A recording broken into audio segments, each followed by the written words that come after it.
July 8 ఆ దివంగత నేత ప్రీతమ నాయకుడు రాజశేఖర్ రెడ్డి గారి పుట్టినరోజున 2500కు పెన్షన్ పెంచబోతా ఉన్నాం అధ్యక్ష.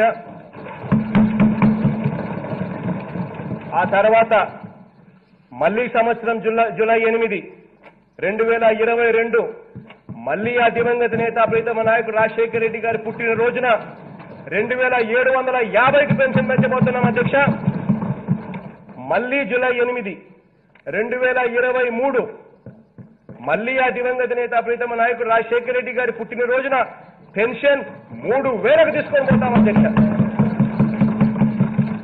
ఎక్కడా కూడా ఇచ్చిన మాటలో ఏ మాత్రం కూడా పొరపాటు ఉండదు అధ్యక్ష. ఒక మాట అంటూ ఇస్తే ఆ మాట కోసం కట్టుబడే నిలబడే మనస్తత్వం ఉన్న వ్యక్తులం అధ్యక్ష. ఎక్కడా కూడా అబద్ధాలు ఉండవు, ఎక్కడా కూడా మోసాలు ఉండవు, ఎక్కడా కూడా అధర్మం ఉండదు అధ్యక్ష. మాలు